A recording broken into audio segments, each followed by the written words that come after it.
Hey, what's going on everybody? So today I just wanted to break down a few of my favorite budget lenses for full frame Sony cameras. With camera bodies and lenses and everything else just being so expensive, the entry to photography just seems harder than ever because of the expense. Now in this video I hope to prove to you that you can actually do photography relatively cheap with some pretty cheap lens options. And before we jump into the lenses, I just wanted to say thank you for all the support lately. And if you're new here, please do give this video a like and subscribe. It really helps me out a ton. So the first lens we're gonna talk about is the Sony 50mm f1.8. Now this is a lens that I used for many years, and the only reason I got rid of it is because I just kind of didn't have any more use for it.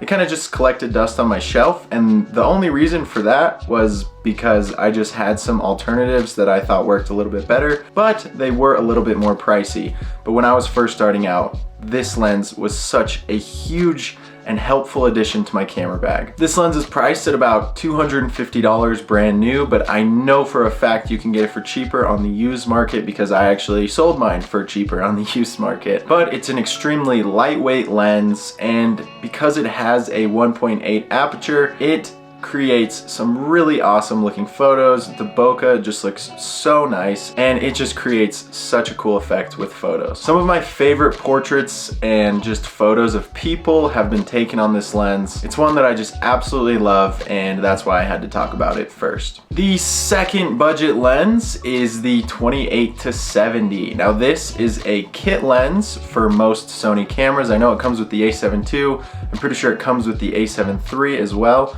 But this is just such a great lens, like all around. It's only about $200 brand new. The only reason it's so cheap is because it's a kit lens and it's so abundant that people have a hard time getting rid of it. That doesn't mean that it's not a great lens, because let me tell you, I have taken some amazing photos on this lens. It's just one of those lenses that it's just hard to find another alternative unless you want to spend over $1,000. And from here we're gonna go up in price range a little bit to the Sony 85mm 1.8 lens. Now 85mm is a fantastic focal range for portraits, for street photography, and lots of other things. I know I've used 85mm prime lenses for weddings as well as some real estate stuff. So there's a ton of uses for this lens.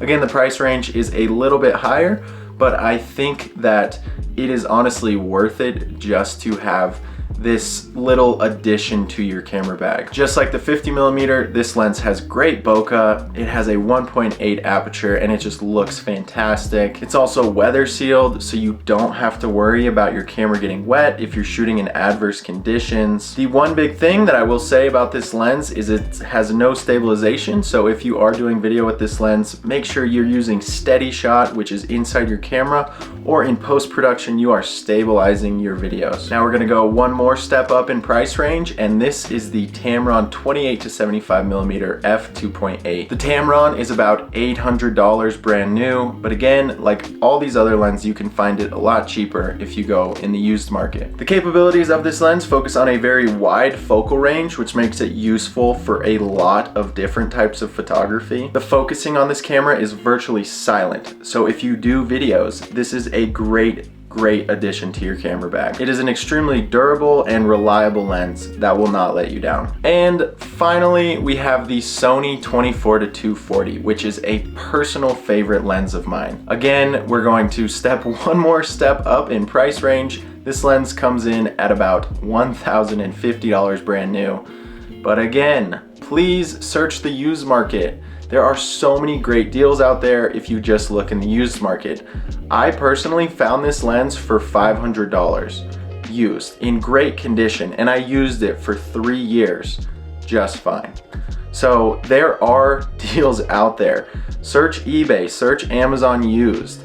There are plenty of deals out there to find these great lenses at a fraction of the cost if you were to buy them brand new. But anyway, the 24-240 is an f3.5 to f6.3 at 240mm, which is a fantastic focal range. I can't tell you all the different types of photography I use this lens for, because I'm pretty sure it was everything. I used this for astrophotography, for street photography, for portraits, for landscapes. I mean, there were just so many things that I shot with this lens, and that's why it's one of my favorite lenses. Yeah, it is pretty pricey, but because it has such a huge focal range, it just makes it such a worthwhile lens to have in your camera bag. And I actually did a review on this lens. If you guys want to go check it out, please go check it out up there. It means a lot to me to go check out my other videos. I also have a review on the 50mm if you want to check it out. And then if you guys had any more questions for me about these lenses or any other lenses that I didn't mention, whether or not I've used them or how I feel about them, please leave it down in the comments below. I try to answer every single one of your comments, so don't hesitate to ask. I am happy to answer some comments. But anyways, that's gonna be it for me. I hope you guys enjoyed this video. I hope you have a great rest of your day, and I will see you in the next video. Later, guys.